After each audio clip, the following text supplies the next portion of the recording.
Sa isang munting barong-barong sa gilid ng Riles, isinilang si Alon noong isang malamig na gabi ng Disyembre. Anak siya ni na Teodoro at Seling, isang mag-asawang umasa na balang araw ay maaahon nila ang kanilang pamilya mula sa kahirapan. Si Teodoro, isang trabahador sa pabrika ng semento, ay madalas umuwi ng hapong-hapo pero lagi pa ring may ngiti sa labi tuwing isasalubong siya ng kanyang munting pamilya. Samantalang si Seling, isang simpleng may bahay, ay abala sa pag-aalaga kay Alon na noon ay sanggol pa lamang. Sa kabila ng kawalan ng yaman, puno ng pagmamahalan ang kanilang tahanan. Lumipas ang ilang taon, ngunit sa halip na guminhawa, lalo pang sumama ang kalagayan ng pamilya. Ang pabrika kung saan nagtatrabaho si Teodoro ay napilitang magbawas ng mga manggagawa. Gayunpaman, napanatili ni Teodoro ang kanyang posisyon kahit pa mabawasan ang sahod. Ngunit isang araw, nagkaroon ng aksidente sa pabrika. Natabunan si Teodoro ng mga bakal at semento nang bumagsak ang isang lumang scaffolding. Agad na pumanaw si Teodoro at sa pagkawala niya ay nawala rin ang natitirang pag-asa ng pamilya. Hindi na nakayanan ni Seling ang bigat ng kawalan ng asawa. Sa simula ay sinikap niyang buhayin si Alon, gumagawa ng banig at naglalako ng kakanin sa palengke. Subalit habang tumatagal, nilamon siya ng depresyon. Palaging tahimik si Seling, nakatulala at bihirang kumain. Sa edad na 6, unti-unting naramdaman ni Alon na nagiging malayo ang kanyang ina.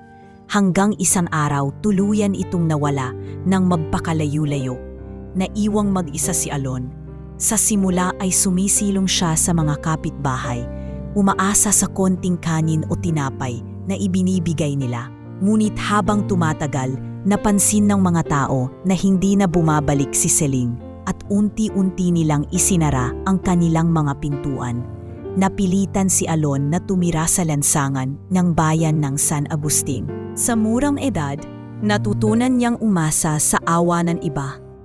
Namalimos siya sa labas ng simbahan, sa mga nagdaraang tricycle, at sa mga pila sa tindahan ng karne. Madalas, isang piraso ng pandesal at ilang lagok ng tubig na lamang ang pumapawik sa gutom niya.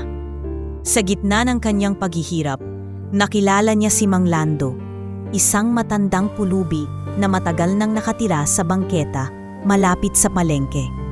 Si Mang Lando ay may mahabang buhok at balbas. Laging may dalang lumang balde na ginagamit niyang upuan at lalagyan ng mga natirang pagkain. Palakaibigan ito at madaling lapitan.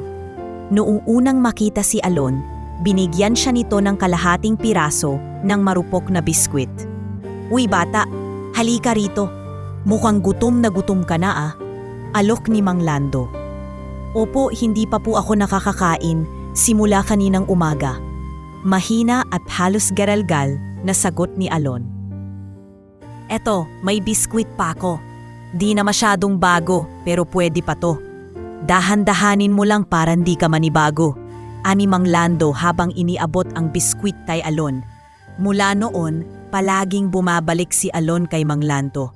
Kahit pa simpleng bagay lang ang naibibigay nito, isang matirang sardinas, kaunting asukal na pinunaw sa tubig, o piraso ng gulay mula sa basura ng palengke. Lagi siyang tinutulungan ng matanda. Inilapit ni Mang Lando si Alon sa mga lugar kung saan maaaring makahingi ng pagkain. Itinuro sa kanya kung paano maglakad ng malayo nang hindi gaanong napapagod at kung paano mangalakal ng mga bote at plastik na maaaring ibenta sa junk shop. Ginawa niyang kaibigan si Alon at naging tila isang pangalawang ama. Sa kabila ng lahat ng ito, nanatiling mababa ang kalidad ng buhay ni Alon. Tuwing gabi, habang nakahiga sa malamig na semento, lagi siyang nangangarap.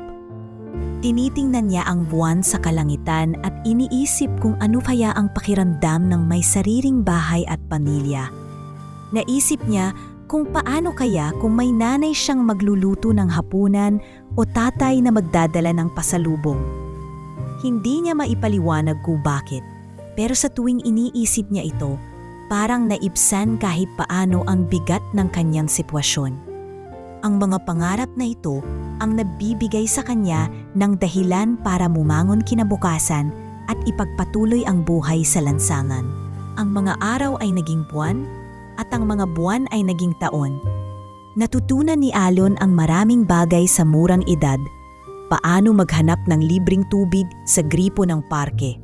Paano makipagsiksikan sa mga taong may mahabang pila para sa sopas tuwing may relief mission. At paano makipag-usap ng maayos sa mga estranghero upang mapakuha ng limos.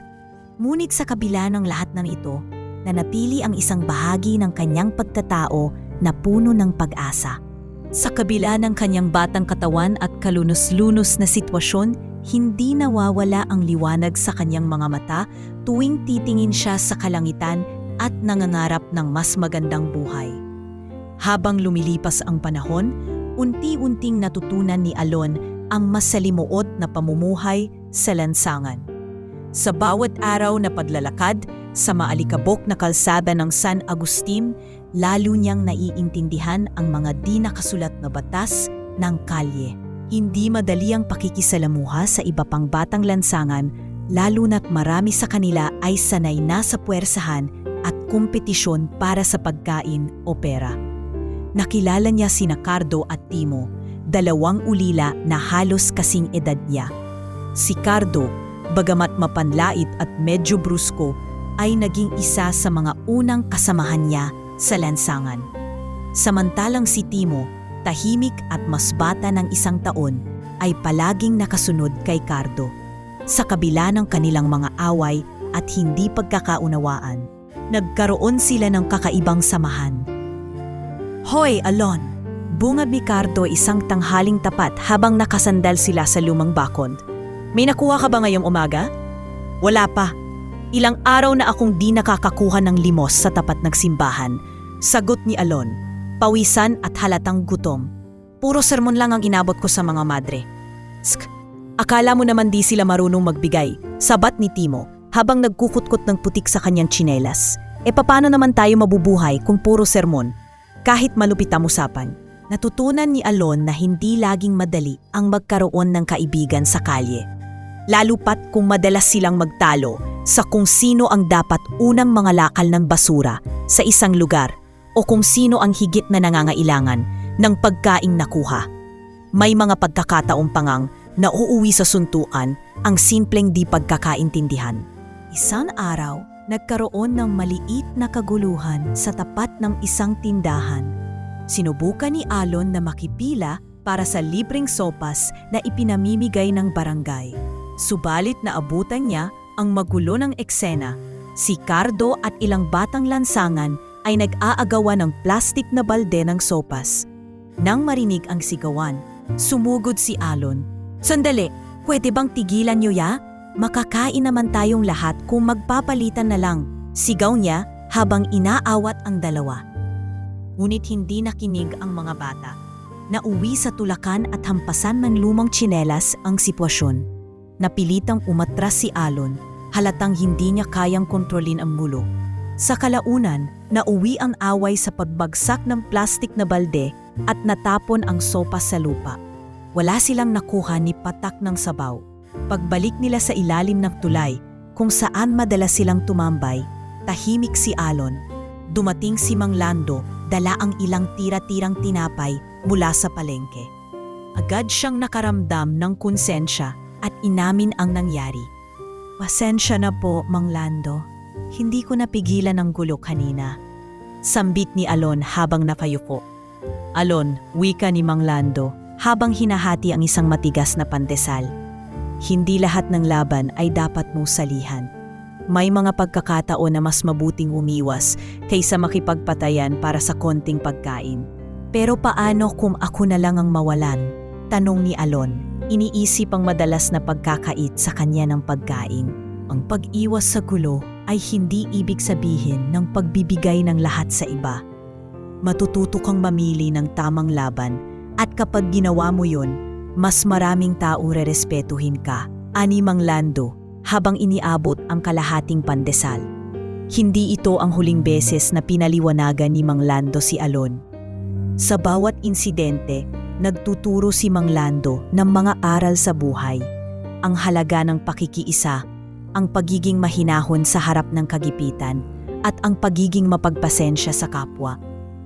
Unti-unting natutunan ni Alon na kontrolin ang kanyang galit at pagiging impulsibo. Natutunan niya rin ang kahalagahan ng pagiging mabuti kahit na madalas ay walang gantimpala sa kabutihan. Isang gabi, habang pauwi na si Alon mula sa pagtitinda ng boteng nakuha sa junk shop, napadaan siya sa plaza. Doon niya nakita ang isang lalaki, matangkad, nakaputing polo at may kalbong ulo, na tumutugtog ng piano sa gitna ng entablado. Tahimik ang paligid at tanging tunog ng piano ang naririnig sa buong plaza. Nabighani si Alon sa kakaibang musika. Sa edad na 9, iyon ang unang beses na narinig niya ang tunog ng isang tunay na piano. Hindi niya maintindihan, pero parang may kakaibang humihila sa kanyang puso tuwing tumutunog ang mga nota. Tuwing gabi mula noon, palihim siyang bumabalik sa plaza para manood. Tila nakaalimutan niya ang lahat ng paghihirap kapag naririnig ang malambing na mga melodiya. Sa bawat nota, ang ganda ng musika, no? Minsang sambit ni Timo nang magkasabay silang nanonood mula sa malayo. Oo, sabot ni Alon. Paano kaya kung marunong din akong tumugtog ng ganyan? Para bang ibang mundo ang naririnig ko? Hindi naman siguro masamang mangarap, di ba? Tanong ni Timo na ngayon lang nakitang seryoso ang kaibigan. Unti-unti, nagkaroon ng matinding interes si Alon sa piano. Kahit walang pagkakataon, kahit walang sariling instrumento. Naglaro sa kanyang isipan ang posibilidad na balang araw ay matututo siyang tumugtog. Madalas niyang iniisip kung paano pipindutin ang mga keys, kung paano gawin ang tamang rhythm at harmony. Parang may sariling tunog sa kanyang isipan, kahit hindi niya pa nahahawakan ang isang tunay na piano. Sa kabila ng hirap ng buhay at ng mga away sa kalye, natagpuan ni Alon ang isang bagay na nagbibigay sa kanya ng pag-asa. Bawat gabi na nililingon niya ang lalaki sa plaza ay isang paalala na kahit sa gitna ng kahirapan, may mga bagay na kayang pukawin ng puso at magbigay ng panibagong pangarap. Noong una niyang narinig ang pangalan ni Maestro Julian, tila naging kuryoso si Alon. Sa bayan ng San Agustin, palaging may kwento ang mga matatanda tungkol sa isang retiradong musikero na tila umiwas na sa masalimuot na mundo. Sinasabing minsan, sa kasagsagan ng karera nito, tumugtog si Maestro Julian sa mga prestigyosong entablado sa lungsod. Subalit nang masira ang kanyang mga instrumento dahil sa sunog sa kanilang lumang tahanan, nagpasya siyang magretiro at manirahan ng tahimik sa gilid ng kabayanan, malapit sa masukal na kakahuyan. Isang gabi, nang muling bumalik si Alon sa plaza upang manood ng mga nagpe-perform, may isang lalaking nagkukwento sa grupo ng mga bata. Si Maestro Julian, dati yun, isa sa mga pinakamagaling sa Maynila. Kaso wala na yun. Tahimik na lang sa dulo ng bayan, wika ng isang matandang vendor. Sa dulo ng bayan? Tanong ni Alon, pinipilit huwag magpahalata sa kanyang interes. Oo, may lumang bahay doon, parang sa gubat na nga. Hindi na rin tumutugtog, pero paminsan-minsan daw, naririnig siyang nagpipiano ng mahina. Pero bihira lang, parang ayaw na niya sa tao. Nabuo sa isipan ni Alon na puntahan ang lugar. Kinabukasan, maaga siyang gumising at nagsimulang maglakad patungo sa dulo ng bayan. Hindi pa siya sigurado kung paano malalaman kung tama ang lugar. Ngunit umaasa siyang makikita niya ito. Pagdating sa gilid ng kabayanan, natagpuan niya ang isang bahay na halos natatakpan na ng mga dahon at baging. Tahimik ang paligid at tila walang ibang tao maliban sa kanya. Sa kanyang paglapit, narinig niya ang mahinang tunog ng piano.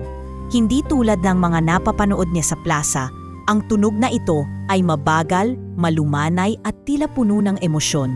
Napatingin siya sa lumang bintana na bahagyang nakabukas.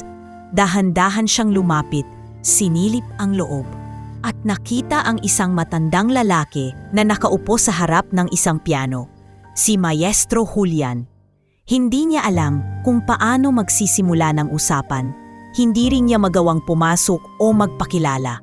Kaya naman, tumabi na lang siya sa gilid ng bahay at tahimik na nakinig. Sa mga sumunod na araw, ito ang naging pangkaraniwang ginagawa niya. Pupunta siya sa gilid ng bahay tuwing gabi, uupo sa lilim ng isang puno at makikinig habang tumutugtog si Maestro Julian. Tila sa bawat nota, mas lalo siyang natututo, mas lalo siyang namamangha. Ngunit hindi maitatago ang lihim ng matagal. Isang gabing may kaliitan ang buwan, habang palihim siyang nakikinig mula sa gilid ng bahay, napansin ni Maestro Julian ang kanyang anino. Biglang tumigil ang musika. Napatigil din si Alon. Halos hindi makagalaw sa anyang kinatatayuhan. "May tao ba dyan?" tanong ni Maestro Julian. Ang boses ay malalim at matatag pero hindi galit. Hindi sumagot si Alon. Naramdaman niya ang mga yabag ng matanda papalapit sa bintana. Nang makalapit si Maestro Julian, nakita niya si Alon, isang payat at maalikabok na bata na halos magtago sa likod ng mga dahon. "Bata, anong ginagawa mo dyan?" tanong ni Maestro Julian. Ang tono ay mas banayad na. "Pasensya na po," sagot ni Alon, halos pabulong. "Nakikinig lang po ako. Ang ganda po kasi ng tugtog ninyo." Tila napansin ng matanda ang tunay na intensyon ng bata. Imbes na pagalitan, ngumiti si Maestro Julian at inalok si Alon na pumasok. "Hindi ka ba kumain ngayong araw?" tanong ng matanda habang hinahainan siya ng isang tasang mainit na tsokolate at piraso ng tinapay. "Medyo po," tugon ni Alon, halatang nagugutom. Habang kumakain, nagtanong si Maestro Julian tungkol sa buhay ni Alon. Inamin ng bata ang kanyang kalagayan. Naulila siya na siya'y namamalimos sa lansangan at na walang imang natutuwang makinig sa kanya kundi ang tunog ng piano. Naantig si Maestro Julian. Nakita niya sa mga mata ni Alon ang parehong determinasyon at pagkauhaw sa musika na minsan niyang naramdaman noong bata pa siya. "Bata, gusto mo bang matutong tumugtog?" tanong ni Maestro Julian. Nagulat si Alon. Hindi niya inaasahan ang alok. "Opo, gustong-gusto ko po," sagot niya, nangingislap ang mga mata sa tuwa. Mula noon, sinimulan ni Maestro Julian ang pagtuturo kay Alon. Kahit walang tunay na piano na magagamit ng bata. Gumuhit siya ng keyboard sa isang pirasong cardboard. Pininturahan ang mga nota at ginamit itong parang isang tunay na piano. Sa bawat sesyon, inuturo niya kay Alon kung paano pindutin ang mga key, kung paano sundan ang ritmo, at kung paano basahin ang mga nota. "Alon, tandaan mo, hindi lang basta pindut-pindut ito," paliwanag ng matanda. "Kapag tumutugtog ka, nilalabas mo ang nararamdaman mo. Ginagawa mo itong boses mo." "Pero paano po kung wala talagang piano?" tanong ni Alon. "Ang musika ay hindi lang tungkol sa instrumento, nasa puso ito, sa isipan. Kapag natutunan mo iyon, kahit saan ka dalhin ng buhay, may dalang musika sa bawat hakbang mo," sagot ni Maestro Julian. Hindi madaling proseso. Maraming beses na nainip si Alon dahil hindi niya naririnig ang tunay na tunog ng musika. Ngunit sa bawat araw na nagdaraan, mas lalo siyang natututo, mas lalo siyang nahuhubog. Sa bawat palakpak ni Maestro Julian, sa bawat pagngiti ng matanda, nararamdaman ni Alon na unti-unti siyang limalapit sa kanyang pangarap. Sa simpleng cardboard na iyon, nagbukas ng bagong mundo ang matanda para sa batang lansangan. Naging bahagi na ng buhay ni Alon ang araw-araw na pakikipag-usap kay Mang Lando. Sa kabila ng kanilang simpleng pamumuhay, palaging sinisigurado ng matanda na nabibigyan siya ng lakas ng loob. Sa bawat tinapay na hinahati nila, bawat pote na pinaghatian nila ng kita, at bawat kwentong binabahagi ni Mang Lando tungkol sa kanyang kabataan, natutunan ni Alon ang halaga ng samahan at pag-asa. Ngunit ang lahat ng ito'y biglang nawala nang dumating ang hindi inaasahang araw. Isang umaga, Pagkagising ni Alon, hindi niya nakita si Mang Lando sa karaniwang pwesto nito sa ilalim ng lumang poste. Karaniwan, inaabutan siya ng matanda na may isang piraso ng kakanin o tinapay, sabay kwento ng mga kalokohan nito noong bata pa. Ngunit sa araw na iyon, napansin niyang tila tahimik ang paligid. Pinuntahan niya ang lugar kung saan madalas natutulog si Mang Lando at doon niya natagpo ang tahimik at malamig na ang katawan ng kanyang matandang kaibigan. "Hindi maaari. Mang Lando, gumising po kayo," umiiyak na sabi ni Alon habang niyuyugyug ang balikat ng matanda. Ngunit walang tugon. Naiwang mag-isa si Alon sa gitna ng umagang iyon. Walang kaalam-alam kung ano ang susunod na gagawin. Tuluyan nang nawala ang taong naging gabay niya sa lansangan, ang nagbigay ng mga aral sa buhay at nagbigay ng pag-asa kahit sa mga panahon ng kagipitan. Kasabay ng paglisa ni Mang Lando, dumating naman ang bagong problema sa buhay ni Alon. Si Brando, isang lider ng gang ng mga batang lansangan, ay tila sinamantala ang pagkawala ni Mang Lando. Noon pa man ay palaging sinusubukan ni Brando na kontrolin ang ibang batang lansangan para sa kanyang kapakanan. Ngunit mas lumala ito nang si Alon na ang naging target. Isang araw, habang hawak ni Alon ang ilang baryang kinita niya sa pangangalakal ng plastik, bigla siyang sinita ni Brando. "Hoy bata, ano yung hawak mo?" tanong ni Brando habang nilalapitan si Alon kasama ang dalawa niyang tauhan. "Pera ko po ito. Pinagpaguran ko ito mula sa pangangalakal," sagot ni Alon, pilit na hindi nagpapahalata ng takot. "Pinagpaguran?" tumawa si Brando.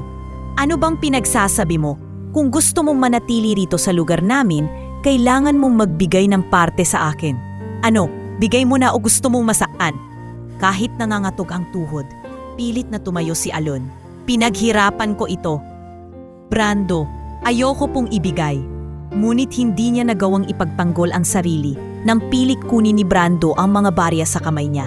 Sa kabila ng kanyang pansisikap na makapangalakal, nauwi lamang sa mga kamay ng lider ng gang ang perang iyon.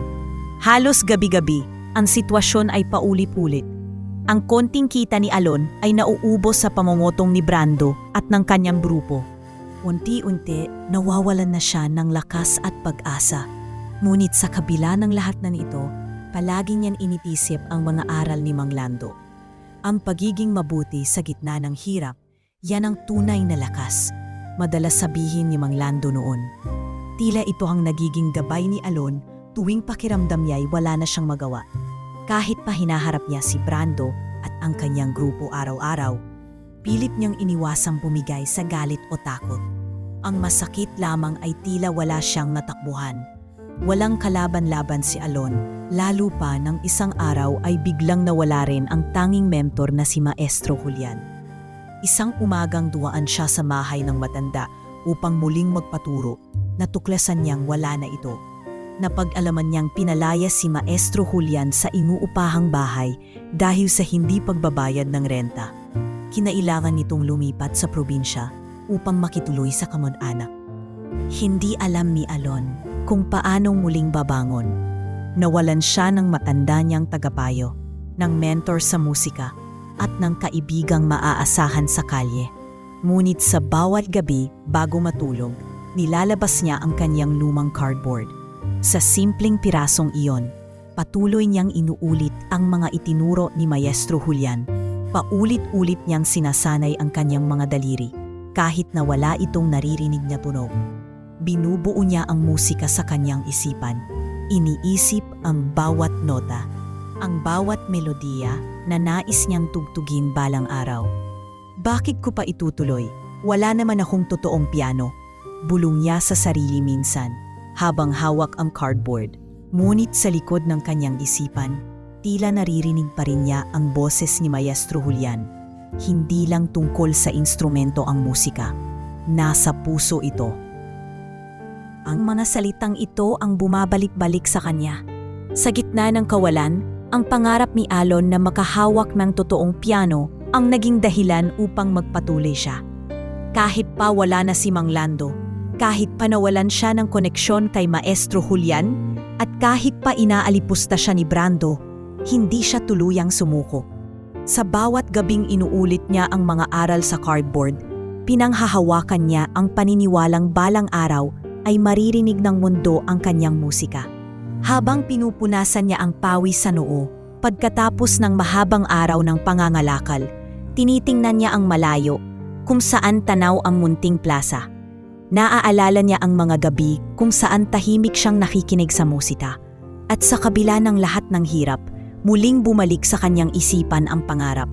Ang balang araw na siya mismo ang tutugtog sa entablado, hindi na para pagtawanan, kundi upang ipakita sa lahat ang kanyang kakayahan. Sa gitna ng karaniwan niyang paglalakad sa lansangan, isang araw ay napansin ni Alon ang isang batang babae na madalas dumaan sa plaza.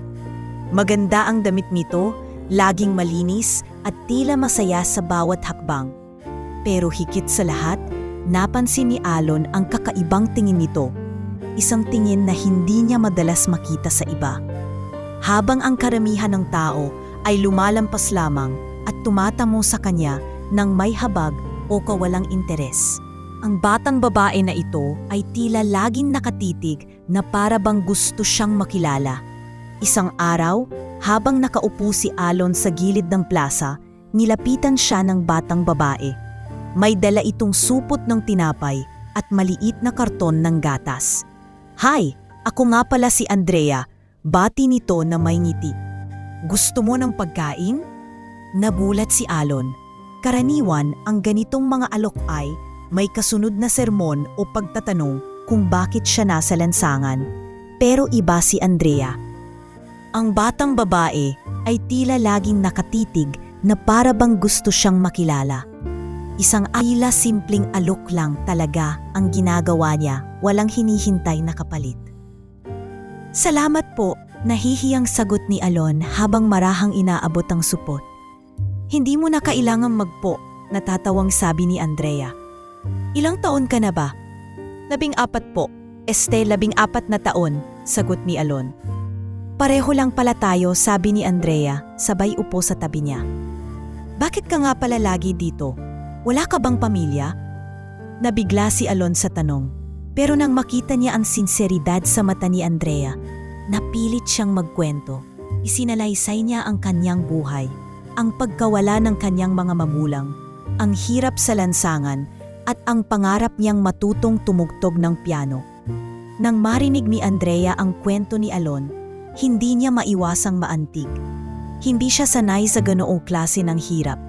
Bagamat may sariling mga hamon sa buhay, alam niyang hindi niya naranasan ang gutom, ang matulog sa bangketa, ang mangarap ng imposible.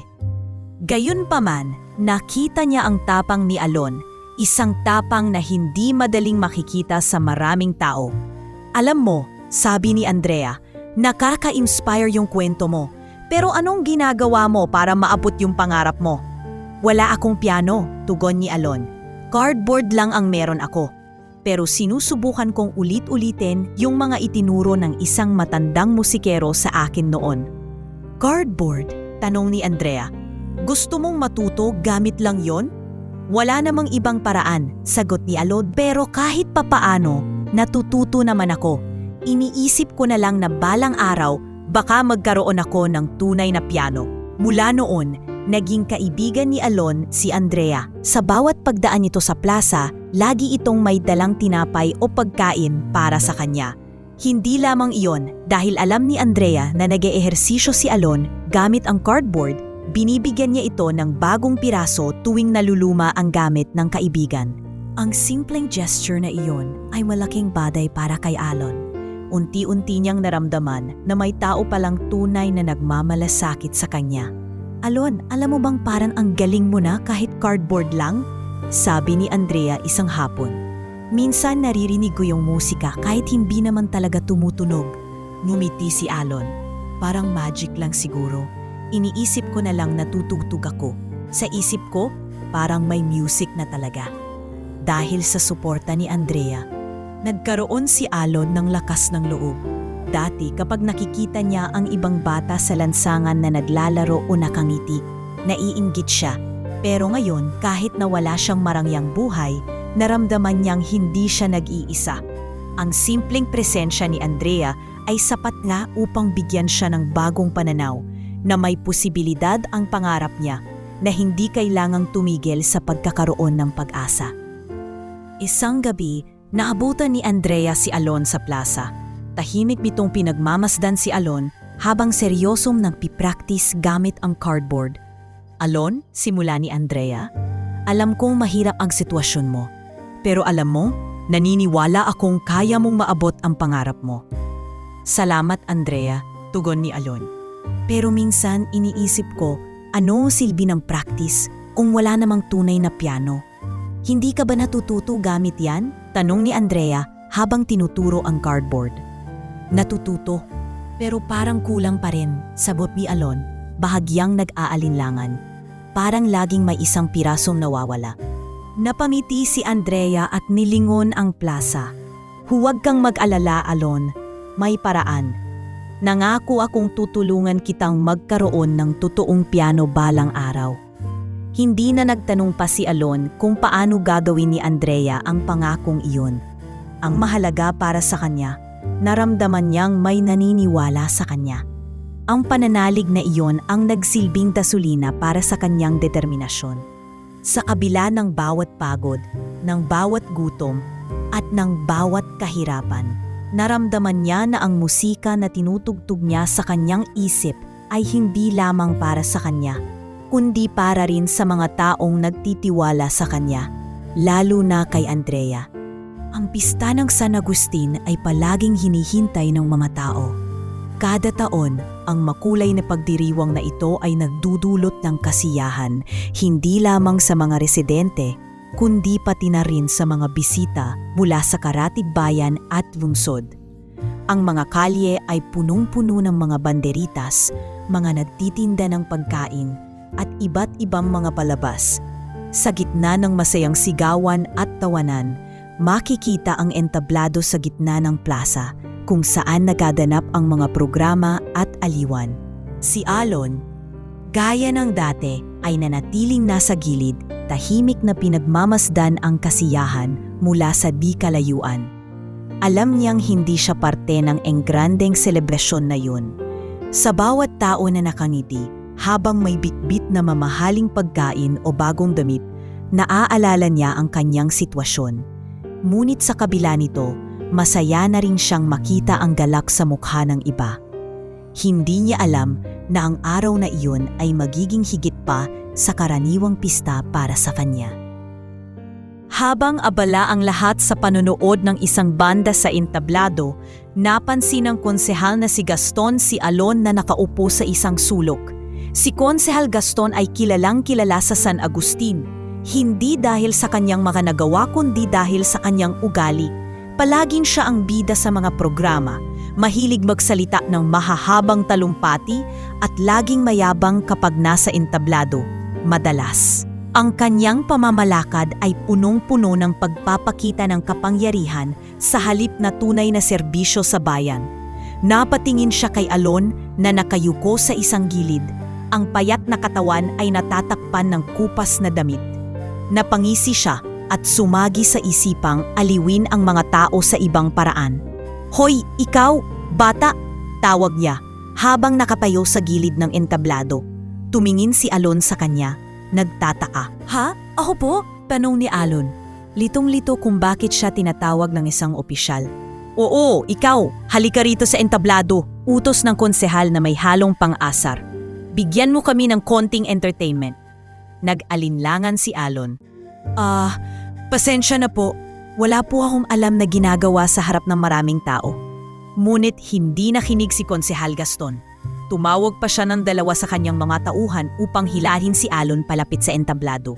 Nagkumpulan ang ilang tao at narinig niya ang mga bulong-bulungan sa paligid. "Sino yan? Mukhang pulubi lang ah," wika ng isang babae sa gilid ng plaza. "Siguro papaakyatin nila para pagtawanan," sabat ng isa pa. Sinubukang humindi ni Alon, ngunit wala siyang magawa na naitulak siya ng mga tauhan ng konsehal sa direksyon ng stage. Nakaramdam siya ng kaba at kahihiyan. Sa kanyang bawat hakbang paakyat, tila bumibigat ang kanyang mga paa. Pagharap niya sa napakaraming tao, narinig niya ang mga mahihinang halakhak na unti-unting lumalakas. "Tingnan nyo! Ang payat-payat! Siguradong aliw tayo rito!" Hiyaw ng konsehal sa mikropono. Ang tawanan ng mga tao ay sumabog. Si Alon, nakatayo sa gitna, ay hindi makatingin ng diretsyo. Pakiramdam niya'y hinubaran siya ng dignidad sa harap ng lahat. Naglakad siya papunta sa mikropono at sinubukang magsalita. Ngunit kahit anong subok niya, nanatili ang tawanan. Pinipilit niyang huwag umiyak, ngunit ang sakit ay lumaling sa kanyang puso. Ano ba ang magagawa niya sa ganitong sitwasyon? Wala siyang dalang kahit ano para magbigay ng aliw. Naririnig niya ang masasakit na salita mula sa audience. Mga biro na naglalayong gawing katawa-tawa ang kanyang kalagayan. Ngunit bago pa tuluyang mawala ng pag-asa si Alon, biglang may lumapit sa entablado. Si Andrea, dala ang kanyang determinasyon, ay humarap kay Konsehal Gaston. "Konsehal, paumanhin po, pero may naisip akong mas magandang paraan para aliwin ang mga tao." Sabi ni Andrea nang walang bahid ng kaba. "Ha? At ano naman yon?" Tanong ng konsehal, halatang nagtataka kung ano ang plano ng dalagita. "May dadating pong piano dito sa entablado. Pakihintay lang po ng saglit," sagot ni Andrea. Nabigla si Alon. Hindi niya alam kung ano ang ginagawa ni Andrea. Ngunit ang simpleng pagdating nito ay nagbigay sa kanya ng konting kumpiyansa. Habang naghintay ang lahat, tila nabawasan ang tawanan. Maraming nagtatanong kung ano ang plano ni Andrea, ngunit nanatili itong nakangiti. Paglipas ng ilang minuto, dumating ang piano, isang maliit lumang instrumento. Ngunit maayos pa rin at maaaring tugtugin. Naitulak ito sa gitna ng entablado. Si Andrea mismo ang tumawag kay Alon upang lapitan ang piano. "Sige Alon, ipakita mo sa kanila kung ano ang kaya mo." Pabulong na sabi ni Andrea, may ngiti sa kanyang mukha. Halos hindi makapaniwala si Alon. Ang pangarap niyang makapagtanghal gamit ang totoong piano ay tila naging totoo sa harap ng napakaraming tao. Sa unang pagkakataon, nakahawak siya sa mga tunay na keys. Nanginginig ang kanyang mga daliri, ngunit dahan-dahan niyang pinindot ang mga nota. Sa una, simpleng melodiya lamang ang tumugtog. Ngunit habang tumatagal, nabuo ang masalimuot na piyesa na matagal niyang inaasam na mapatugtog. Tahimik ang mga tao. Ang mga tawanan at bulong ay napalitan ng pagkamangha. Unti-unting napalitan ng palakpakan ang kanilang mga mockery. Habang tinatapos ni Alon ang kanyang piraso, hindi lamang ngiti ang nakita niya sa mga tao, pati luha, pati paghanga. Sa wakas, nagkaroon siya ng pagkakataong ipakita kung sino siya, hindi bilang isang batang lansangan, kundi bilang isang tunay na musikero. Sa ilalim ng init ng entablado at sa harap ng napakaraming tao, dahan-dahang lumapit si Alon sa piano.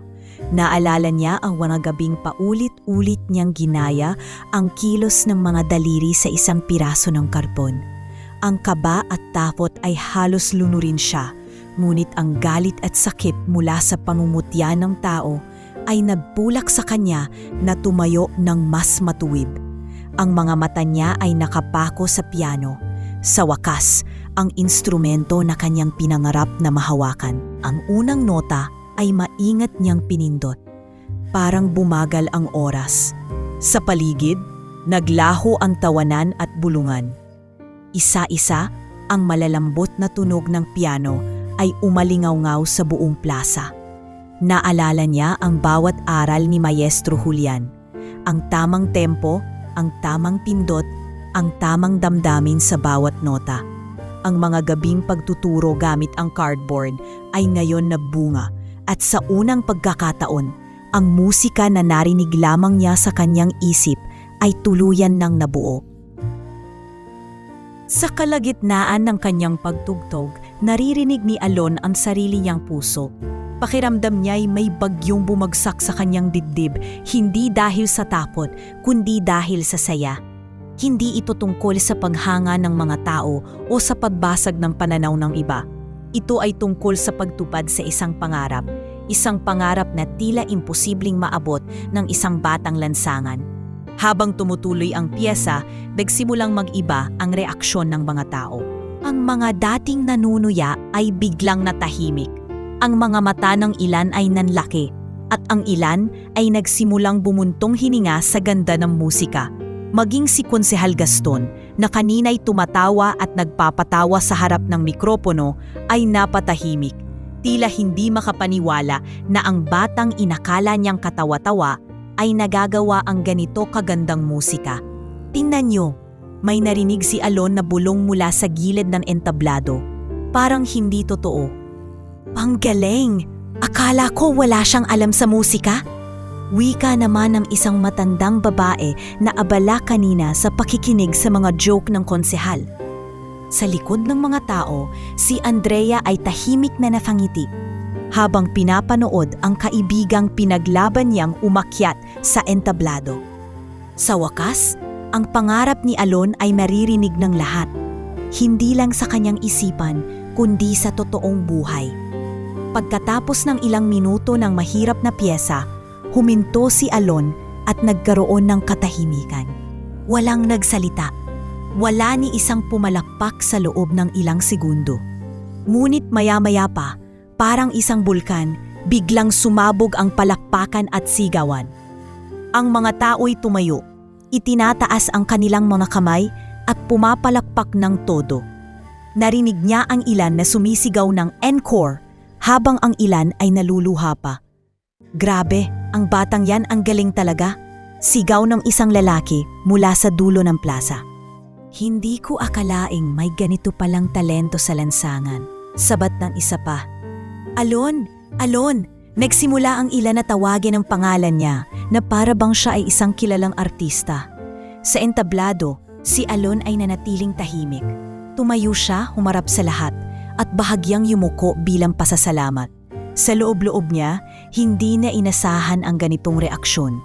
Ang kanyang layunin lamang ay ipakita ang musika na matagal na niyang iningatan sa kanyang puso. Ngunit sa mga palakpak at ngiti ng mga tao, naramdaman niya ang kakaibang saya. Ang pakiramdam ng pagtanggap, ang pakiramdam na hindi na siya isang batang tinatawanan, kundi isang taong nirerespeto. Habang bumababa siya ng entablado, hindi niya alam na may ilang tao sa audience ang naglabas ng kanilang mga telepono. Kinunan nila ang buong performance ni Alon at habang abala siya sa pakikipag-usap kay Andrea, unti-unting kumalat ang mga video sa social media. Ang unang nag-upload ay isang estudyante na nanonood sa likod ng mga. Grabe, ang galing ng batang to, tingnan nyo! Caption ng post niya. Sa loob lamang ng ilang oras, libu-libong tao ang nakapanood ng video. Ang ilang nagbahagi nito ay mga kilalang tao sa industriya ng musika, habang ang ilan ay mga simpleng tagahanga ng talento. Sa bawat pagkalat ng video, dumami ang nakaririnig yang kwento ni Alon. Ang batang lansangan na tumugtog ng mahirap na piyesa sa isang entablado ng pista ay naging sentro ng usapan. Isang artikulo ang lumabas sa lokal na dyaryo. Isang bata mula lansangan naging inspirasyon sa lahat. Ang iba't ibang tao ay nagbigay ng komento. Mga musikero, guro at kahit ilang politiko. Lahat sila'y humahanga sa husay at tapang ni Alon. Sa mga susunod na linggo, napansin ni Alon ang pagbabago. Kapag siya'y naglalakad sa lansangan, may mga taong ngumingiti at bumabati sa kanya. Ang iba'y nag-aabot pa ng pagkain o simpleng mensahe ng suporta. Hindi niya inakala na ang simpleng pagtugtog ng piano sa entablado ay magdudulot ng ganito kalaking epekto. Ngunit sa kabila ng lahat, nanatili siyang mapagkumbaba. Para kay Alon, ang musika ay hindi lamang paraan upang makilala. Ito ay ang kanyang kaligtasan. Ang kanyang boses at ang kanyang paraan upang makapagbigay ng inspirasyon. At sa bawat araw na lumilipas, mas nagiging malinaw sa kanya na ang kanyang kwento ay simula pa lamang ng isang mas malaking paglalakbay. Ang balita tungkol sa pagtatanghal ni Alon ay mabilis na umabot sa iba't ibang bahagi ng bansa. Maraming tao ang naantig sa kwento ng isang batang lansangan na sa kabila ng lahat ng hirap ay nagawa pa ring ipakita ang kanyang husay sa musika. Maraming artikulo at blog post ang lumabas at maging ang ilang pahayagan at news site ay isinama siya sa kanilang headline. Sa loob lamang ng ilang linggo, hindi lamang sa San Agustin kilala si Alon, naging inspirasyon siya sa buong bansa. Isang umaga, habang naglalakad si Alon sa palengke, biglang nilapitan siya ng isang pamilyar na mukha. Ito ay si Ginoong Rodrigo Santos, isang sikat na pianista at dean ng isang tanyag na music school sa Maynila. 2 araw pa lamang ang nakalilipas mula nang mapanood niya ang viral video ni Alon, ngunit agad siyang nagpunta sa San Agustin upang makilala ang batang ito. "Alon ba ang pangalan mo?" bungad ni Ginoong Santos. "Opo, sir," sagot ni Alon, na halatang nagulat sa biglaang pagsulpot ng kilalang personalidad. "Nasubaybayan ko ang performance mo sa pista. Napakahusay mo, bata. Hindi ko akalain na ganito kataas ang level ng talento mo. May nagturo ba sa'yo?" tanong ni Santos. "May nagturo po sa akin dati," sagot ni Alon.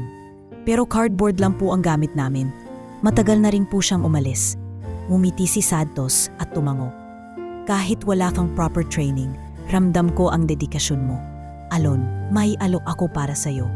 Gusto kong mag-aral ka sa aming music school sa Maynila. Ibibigay namin ang full scholarship mo, pati na rin ang tirahan at pagkain." Hindi makapaniwala si Alon.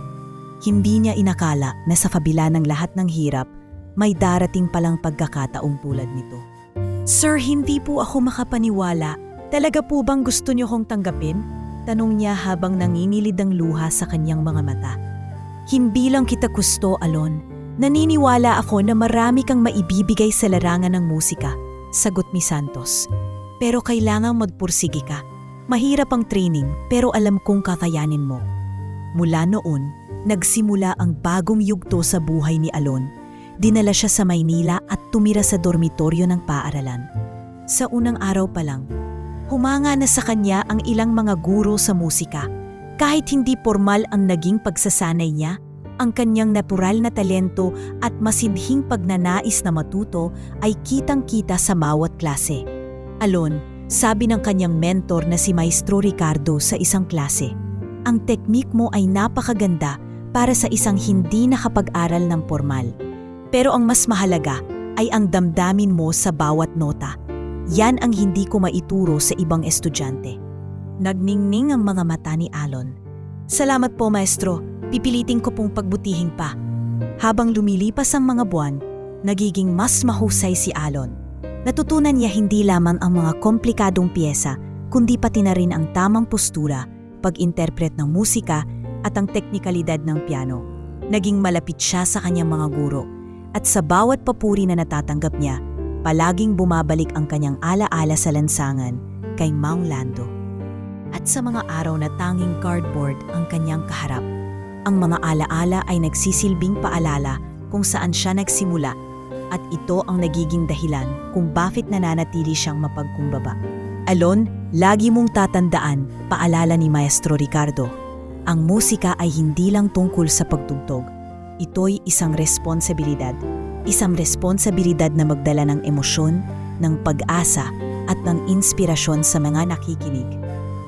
Ang mga araw na tanging cardboard ang kanyang kaharap, ang mga alaala ay nagsisilbing paalala kung saan siya nagsimula, at ito ang nagiging dahilan kung bakit nananatili siyang mapagkumbaba.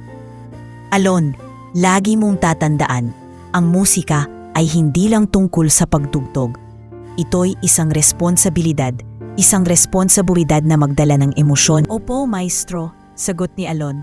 "Hindi ko po makakalimutan ang mga aral ninyo."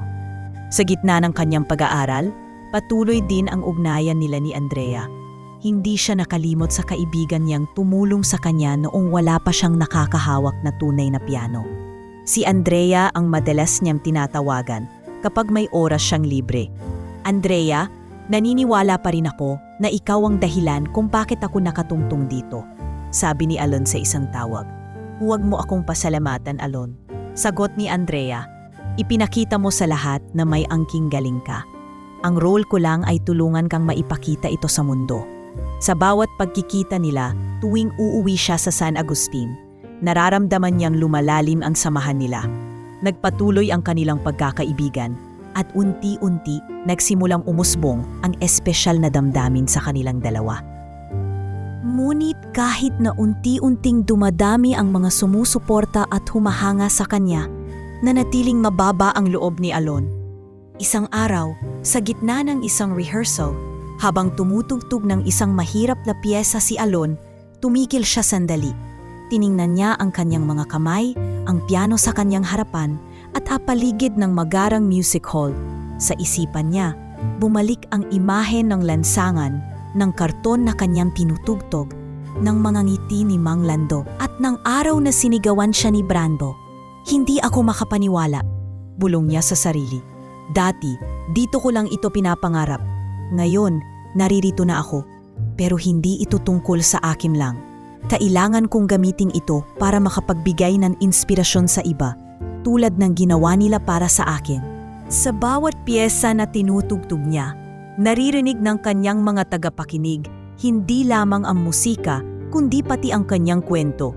Unti-unting nagiging mas matagumpay si Alon, ngunit nananatiling nasa puso niya ang bawat aral at pagsubok na dinaanan niya, sapagkat alam niyang hindi ito basta isang personal na tagumpay.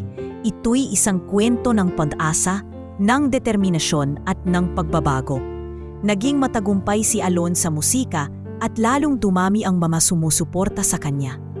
Gayunpaman, sa likod ng kanyang kasikatan ay naroon pa rin ang mga taong naghahangad ng ibang bagay mula sa kanya. Isa sa kanila si Brando, ang leader ng gang na dating nagpapahirap sa buhay ni Alon noong nasa lansangan pa siya. Isang araw, habang abala si Alon sa paghahanda para sa isang malaking recital, nakatanggap siya ng balita mula sa isa sa kanyang mga guro. Alon, bungad ni Maestro Ricardo habang may hawak na pahayagan. May lumalabas na balita tungkol sa'yo. Kilala mo ba ang taong ito? Ipinakita niya ang larawan ni Brando sa artikulo. Napakunot noo si Alon. Oo sir, siya si Brando. Dati siyang leader ng gang sa amin. Panoorin mo ito, sabi ni Maestro Ricardo at binuksan ang isang viral video online. Sa video, makikita si Brando na nagpapahayag ng mga alegasyon laban kay Alon. Kilalang kilala ko si Alon. Noon pa man. Diyan sa lansangan, yan na ang ugali niya. Dinadaya niya lang kayo. Hindi siya tunay na musikerong marangal. Nagulat si Alon. Hindi niya lubos maisip kung bakit ginagawa ito ni Brando. Bakit niya ito sinasabi, sir? Wala naman akong ginagawang masama. Walang nilalabas na ebidensya pero mukhang sinisiraan kanya para sa pansariling interes. Sagot ng maestro. Hindi nagtagal, naging kontrobersyal ang mga pahayag ni Brando. Maraming tao ang nagulat at nalito. Ang ilan ay nagduda sa kwento ni Alon. Ang iba naman ay nanatiling naniniwala sa kanya. Gayunpaman, ang negatibong epekto nito ay dumating. Ang pamunuan ng eskwelahan ni Alon ay tinanong siya tungkol sa mga akusasyon. At may mga nagsimulang mag-alinlangan sa kanyang scholarship.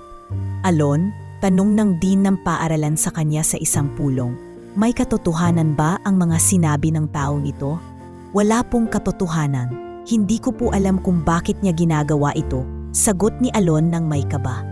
Dapat tayong maging maingat, tugon ng dean. Kailangan mong linisin ang pangalan mo bago ito tuluyang makaapekto sa iyong pag-aaral dito.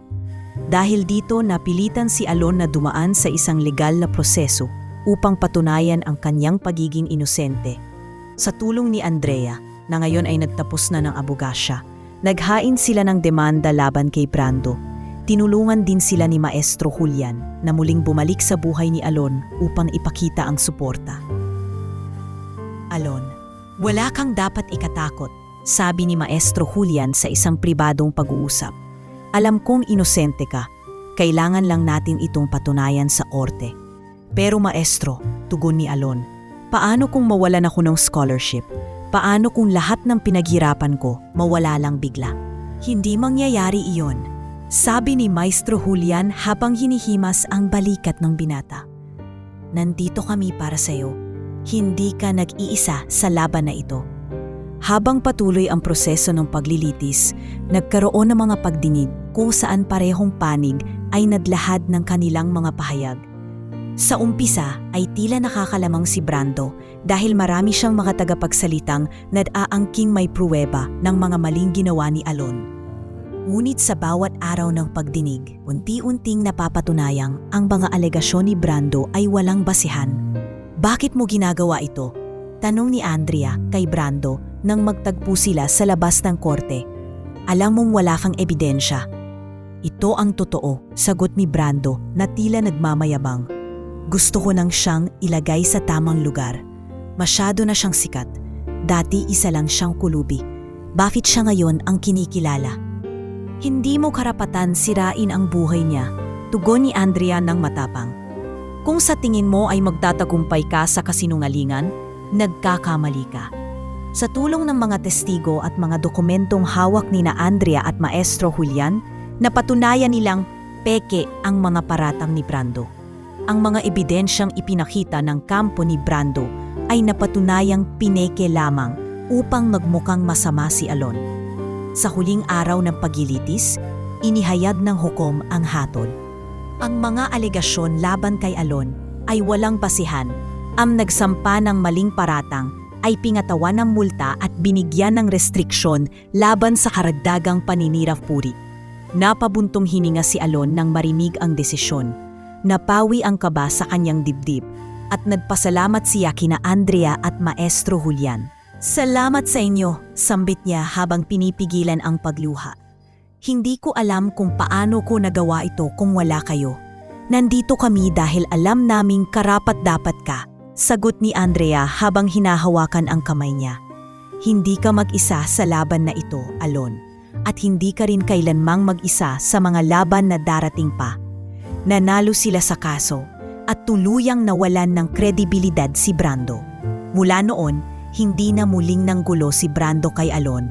Sa halip, lalong tumibay ang reputasyon ni Alon bilang isang marangal at talentadong pianista. Ngunit higit pa sa legal na tagumpay, ang pinakamalaking leksyon para kay Alon ay ang lakas ng pagkakaibigan at pagtutulungan, na sa kabila ng anumang hamon, ang pagkakaroon ng mga taong naniniwala sa kanya ang tunay na nagdala ng tagumpay. Sa kanyang ika-21 kaarawan, nakatayo si Alon sa entablado ng isang prestiyosong concert hall sa Maynila. Ang dating batang lansangan na nagtiis sa gutom at pangungutya ay ngayon narito na, hinahangaan at pinapalakpakan ng mga tao mula sa iba't ibang bahagi ng bansa. Matapos ang pangataon ng pagsusumikap, sa wakas ay nakapagtapos siya sa kanyang musika na kamit ang titulong propesyonal na pianista. Hindi ko po makakalimutan ang mga gabing nagpipractice ako gamit lamang ang cardboard, sabi ni Alon habang humarap sa audience. Ngayon dahil sa suporta ng mga taong naniwala sa akin, naririto na po ako. Kasabay ng pagtatapos niya ay dumami ang mga imbitasyon para magtanghal. Naging bahagi siya ng mga major music festival, nagkaroon ng solo recitals, at pati sa ibang bansa ay napansin na ang kanyang talento.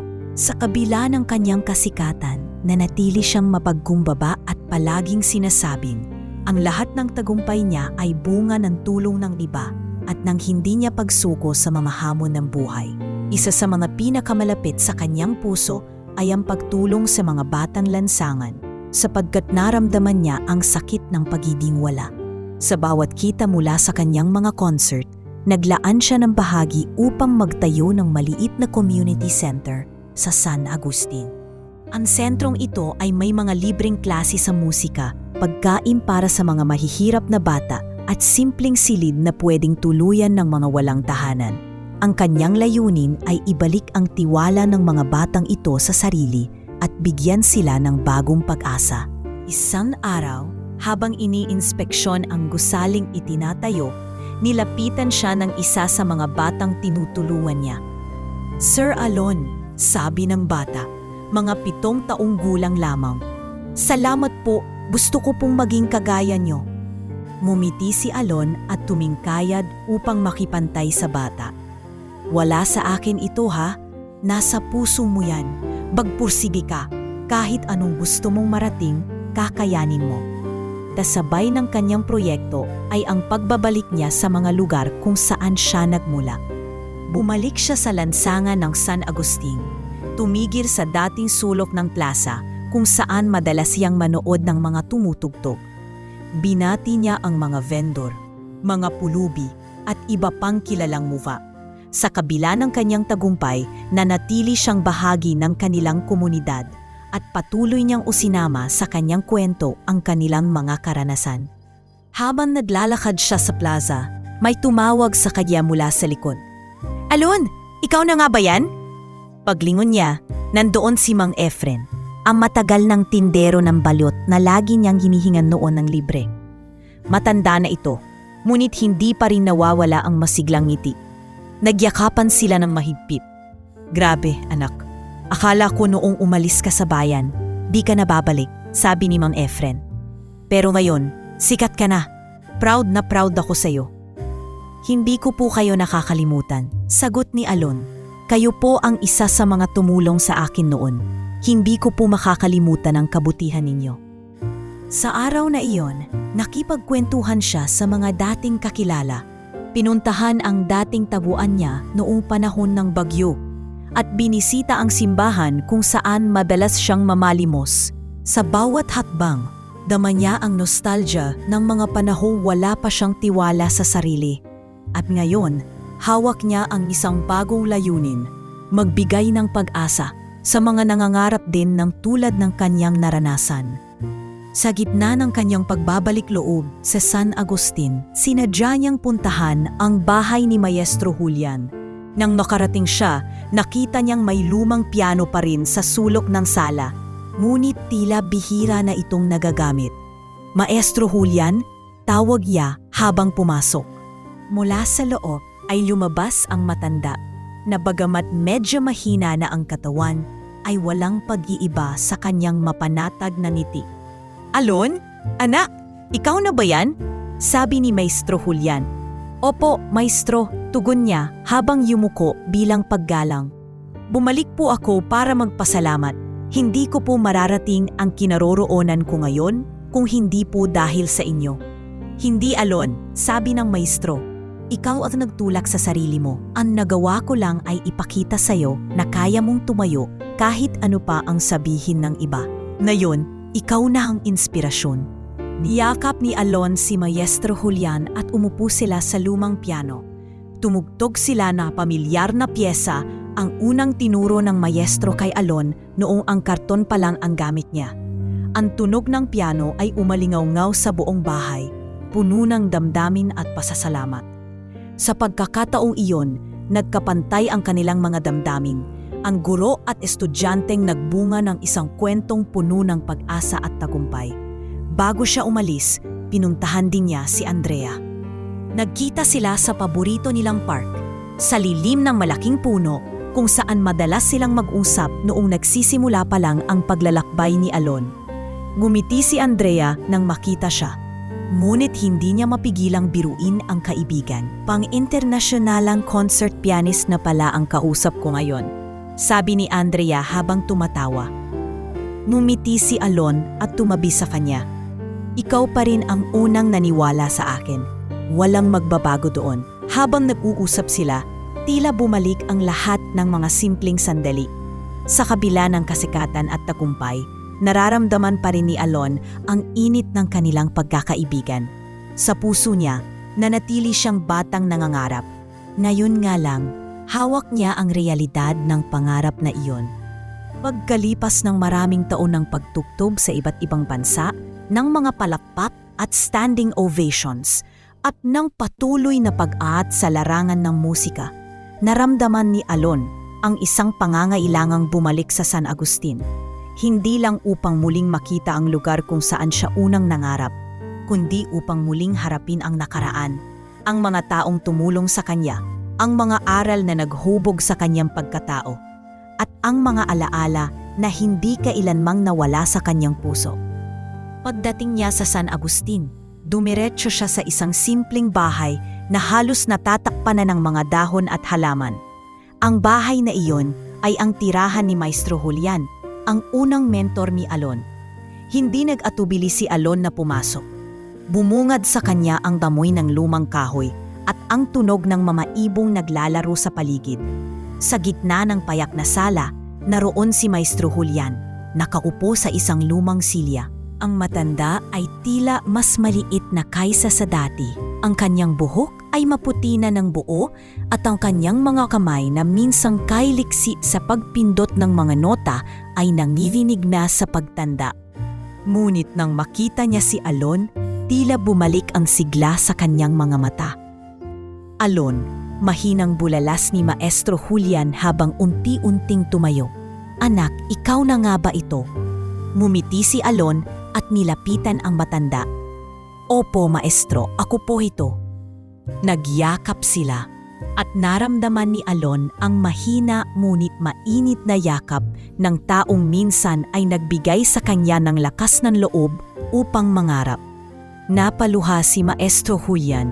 Hindi ko inakala, sabi ni Maestro Julian habang pinupunasan ng kanyang mga mata, na makikita pa kita sa ganitong estado. Anak, ikaw na ang ngayon ay kinikilala ng mundo. Pero sa puso ko, ikaw pa rin yung batang puno ng pag-asa at determinasyon. Maestro, sagot ni Alon, kung wala po kayo, wala ako rito ngayon. Hindi ko po kakalimutan ang mga araw na sinamahan ninyo ako sa pagtugtog. Kahit karton lang ang gamit ko.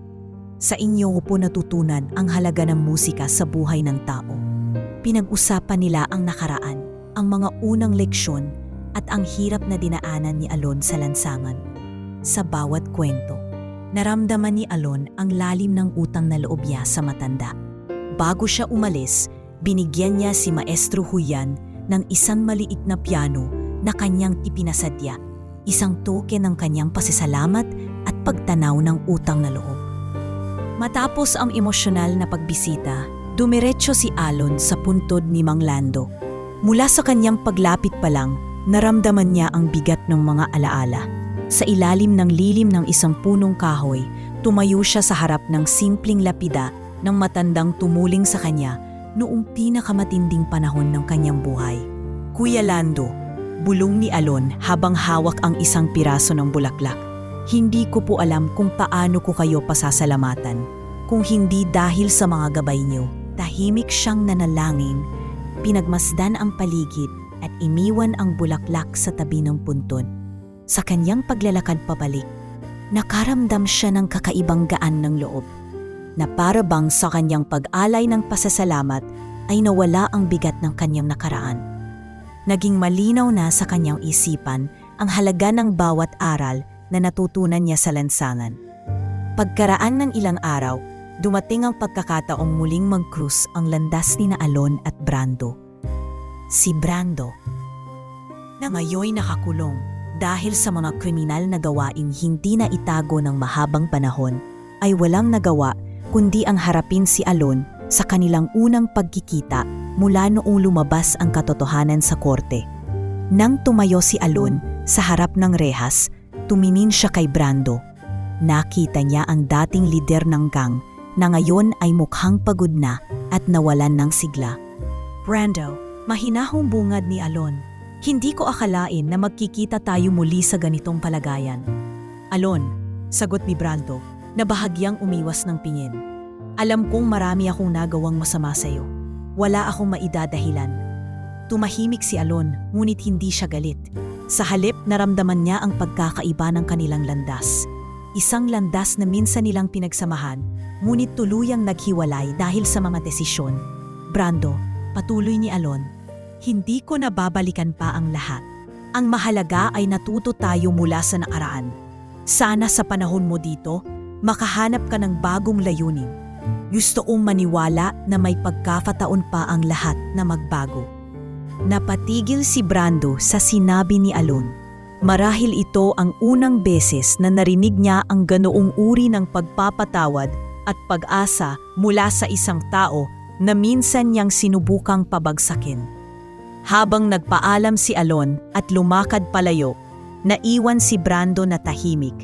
Tila iniisip ang kanyang kinabukasan. Para kay Alon, ang pagbabalik sa San Agustin ay hindi lamang isang paggunita. Isa itong paraan ng pagsara ng mga kabanata ng kanyang nakaraan. Isang hakbang upang tuluyan ng mapanatag ang kanyang kalooban.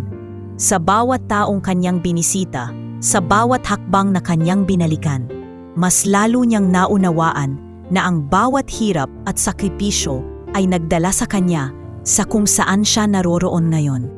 Sa kanyang puso, buo ang pasasalamat at kapayapaan. Hindi na kailanman nawala sa isip ni Alon ang mga bata sa lansangan. Bawat bata na nasisilayan niya tuwing naglalakad sa lungsod, bawat munting kamay na umaabot sa bintana ng mga sasakyan para humingi ng limos, ay nagpapaalala sa kanya ng sariling pinagdaanan. Ang bawat palakpak at papuri na natanggap niya sa kanyang matagumpay na karera bilang pianista ay nagsilbing inspirasyon upang magbalik tanaw. Hindi lang upang maalala ang kanyang pinagmulan, kundi upang magbigay ng pag-asa sa mga batang nasa sitwasyong minsan niyang kinaharap. Kaya't nagpasya siya na itatag ang Himig ng Pag-asa Foundation. Hindi ito basta simpleng organisasyon. Ito'y naging misyon ni Alon para sa mga batang lansangan at ulila. Layunin ng foundation na magbigay hindi lamang ng pagkain at tirahan, kundi ng edukasyon at oportunidad sa larangan ng musika. Naniniwala si Alon na ang musika ay may kakayahang baguhin ang buhay. Tulad ng nagawa nito sa kanya. Sa pagsisimula ng foundation, unang tinawagan ni Alon si Andrea na ngayon ay isa ng abogado. Andrea, wika niya sa telepono. Naiisip ko, oras na siguro para bumuo tayo ng mas malaking plano. Hindi na sapat na magbigay lang ako ng pansamantalang tulong. Gusto kong magsimula ng isang organisasyon na magbibigay ng tunay na pagbabago. Alon, sagot ni Andrea, nandito ako para tulungan ka. Kung may plano kang ganito, kailangan mo ng tamang istruktura, mga papeles at suporta. Pero higit sa lahat, kailangan mong magtiwala na kaya mong pangatawanan ito. Ikaw ang dahilan kung bakit ko ito naisip, sabi ni Alon. Kung hindi dahil sa'yo, baka hanggang ngayon iniisip ko pa rin na ako lang ang makikinabang sa tagumpay ko. Sa tulong ni Andrea, nasimulan ang legal na proseso ng pagtatayo ng foundation. Gumamit sila ng kanyang impluwensya at network upang makahanap ng mga donors at sponsors. Mabilis na kumalat ang balita tungkol sa Himig ng Pag-asa Foundation, lalo na dahil kilala na si Alon sa buong bansa. Ang kanyang kwento ay naging inspirasyon sa marami, mula sa pagiging isang batang lansangan na walang permanenteng tahanan hanggang sa pagiging isang respetadong pianista at pilantropo. Alam mo, Andrea, sabi ni Alon habang naglalakad sila sa unang community center na kanilang itinayo, hindi ko akalain na aabot tayo sa ganito. Dati, pangarap ko lang makahawak ng piano. Ngayon, mga bata na ang binibigyan natin ng pagkakataong mangarap. Hindi ito basta pagkakataon lang, Alon, sagot ni Andrea. Pinaghirapan mo ito at ang inspirasyon na ibinibigay mo sa kanila, iyon ang tunay na regalo. Ang unang proyekto ng foundation ay magtayo ng isang community center sa San Agustin. Naglalaman ito ng silid para sa libreng music classes, maliit na library, at mga classrooms para sa basic education. Tumutulong din sila sa mga batang nais pumalik sa paaralan, ngunit walang sapat na panggastos. Sa bawat klase, makikita ang mga bata na masaya at sabik na matuto, na parang muling nabigyan ng bagong pagkakataon. Hindi nagtagal, dumami ang mga volunteer. Mga dating guro ng musika, mga retired professionals at mga kabataang nais magbigay ng oras at talento, lahat sila ay naging bahagi ng Himig ng Pag-asa. Lumaki rin ang bilang ng mga sponsors mula sa malalaking kumpanya hanggang sa mga ordinaryong tao na nais mag-ambag para sa kinabukasan ng mga batang lansangan. Sa bawat tagumpay ng foundation, mas nakilala si Alon bilang huwaran. Maraming organisasyon ang nagpahayag ng paghanga sa kanya. Pinanggap niya ang iba't ibang parangal, kabilang na ang prestihiyosong Outstanding Youth Leader ng Pilipinas. Ngunit sa kabila ng mga ito, nanatili siyang mapagkumbaba. Sa bawat pagtanggap niya ng award, palagi niyang sinasabi, "Hindi po ako nagtagumpay mag-isa." Ang bawat nota na tumutunog sa piano ay simbolo ng mga taong naniwala at tumulong sa akin. Kaya sa bawat natutulungan ng himig ng pag-asa, ipinaabot ko ang pasasalamat sa lahat ng nagbigay sa akin ng pagkakataon. Isang araw, habang nasa isang class recital sa kanilang community center, lumapit ang isang batang babae sa kanya. "Sir Alon," tanong ng bata, "bakit po kayo bumalik para tulungan kami? Sikat na po kayo. Pwede naman po kayong mag-concert sa ibang bansa at magpayaman na lang." Nakangiti si Alon habang lumuhod upang makipantay sa bata. "Alam mo, noong bata ako, ang tanging hiling ko lang ay may magtiwala sa akin. May isang tao na nagbigay ng pagkakataon sa akin na makita ang halaga ng pangarap. Ngayon, gusto kong maging taong iyon para sa inyo. Lahat ng tagumpay ko, walang halaga kung hindi ko maibabahagi sa iba." Sa bawat araw na nagdaraan, dumami pa ang mga batang natutulungan ng foundation. Marami sa kanila ang muling nakapag-aral, nakatugtog ng instrumento at nagkaroon ng lakas ng loob na mangarap. Sa bawat ngiti ng mga batang ito, nararamdaman ni Alon na natutupad niya ang kanyang layunin. Hindi lamang maging tanyag, kundi maging bahagi ng kwento ng pagbabago ng iba. Makaraan ang maraming taon ng pagtulong sa iba at pag-ani ng tagumpay sa kanyang propesyon, na desisyon si Alon at Andrea na magpakasal. Ginawa nila itong isang payak ngunit makapuluhang seremonya sa San Agustin, sa simbahan kung saan minsang namamalimos si Alon noong bata pa siya. Halos lahat ng mahahalagang tao sa kanilang buhay ay naroon. Si Maestro Julian, ang mga guro ni Alon, ang mga dating niyang kakilala sa lansangan, at maging ang mga batang natulungan niya sa pamamagitan ng kanyang foundation. Hindi lamang ito araw ng kasal, kundi isang araw ng pagbubuklod ng mga pangarap na minsang inisip ni Alon na imposible niyang makamit. "Alon," sabi ni Andrea habang mahigpit na hawak ang kanyang kamay, "kung sinabi mo sa akin noon na aabot tayo rito, baka tumawa lang ako. Pero ngayon, tumitingin ako sa paligid at nakikita ko ang lahat ng tao na nagmamahal sa'yo. Napaka-inspirasyon mo." Ngumiti si Alon at tumingin sa mata ni Andrea. "Hindi ko magagawa kung wala ka sa tabi ko. Ikaw ang unang naniwala sa akin kahit noong ako'y walang-wala." Mula sa araw na iyon, nagsimula sila ng tahimik at simpleng buhay sa isang maliit na bayan sa San Agustin. Itinayo nila ang kanilang tahanan sa gilid ng bukirin malapit sa isang ilog. Hindi marangya, ngunit napapalibutan ng katahimikan at sariwang hangin, perpektong lugar upang palakihin ang kanilang magiging anak. Sa kabila ng lahat ng tagumpay na naranasan ni Alon, ang pagiging ama ang pinakaasam-asam niyang papel sa buhay. Pinangako niya kay Andrea na sa kanilang tahanan, walang bata ang makakaramdam ng gutom, kalungkutan o kawalan ng tiwala sa sarili, tulad ng dinanas niya noon. Hindi rin niya kinalimutan ang musika.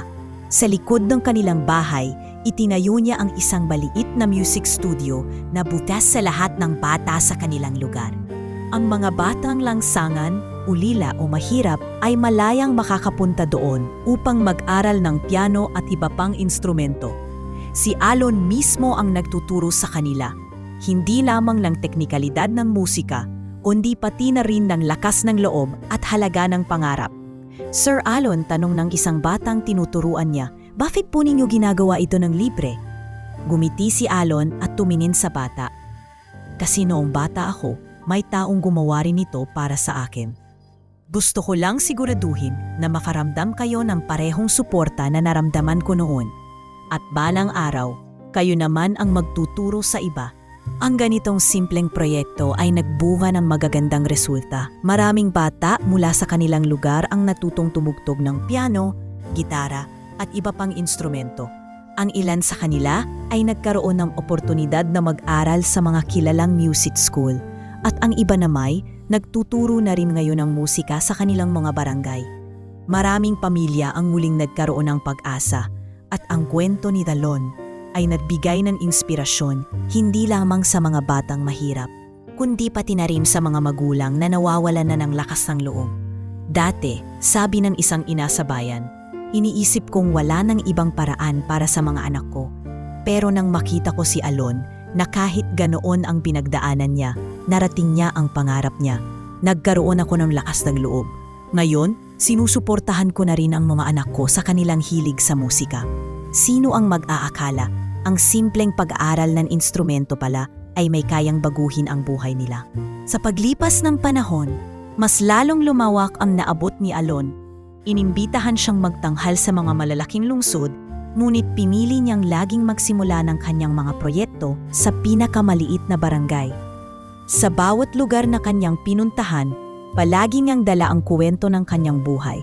Ang kwento ng batang minsang nagpalipas gutom sa lansangan, ang batang ginamit ang karton bilang piano, at ang batang nangarap ng mas magandang buhay. Dahil dito, ang kanyang pangalan ay hindi na lamang konektado sa musika. Naging simbolo ito ng pag-asa, ng muling pagbangon at ng tagumpay sa kabila ng lahat ng hirap. Paglipas ng ilang taon, nagkaroon siya ng isang malaking reunion concert sa San Agustin. Ang dating plaza kung saan siya unang tumugtog ng totoong piano ay napuno ng libu-libong tao. Naroon ang mga dating kakilala ni Alon, ang mga taong minsang tumulong sa kanya, ang kanyang mga kaibigan, at ang mga batang natulungan niya. Sa gitna ng kanyang performance, tumigil siya sandali upang magsalita. Ang concert na ito, sabi niya habang nakatingin sa napakaraming tao, ay hindi para sa akin. Para ito sa lahat ng tumulong sa akin. Sa nagbigay ng karton na piano, sa nagturo sa akin ng unang nota, sa naniwala sa akin kahit kailanman ay hindi ko nakita ang sariling halaga. Maraming salamat sa inyong lahat. Pagkatapos ng kanyang huling piyesa, nakatayo si Alon sa harap ng libo-libong tagahanga. Pagkatapos ng kanyang huling piyesa, nakatayo si Alon sa harap ng libo-libong tagahanga. Sa dulo ng kanyang kwento, natanto ni Alon na ang musika ay hindi lamang paraan upang marinig. Ito ay isang paraan upang magbigay ng pag-asa. Habang bumababa ang kurtina, alam niyang hindi lang siya basta isang pianista. Isa siyang buhay na halimbawa na ang bawat pangarap, kahit gaano pa kalayo o kahirap, ay kayang maabot basta't may tibay ng loob, may tiwala sa sarili, at may mga taong naniniwala sa kakayahan mo.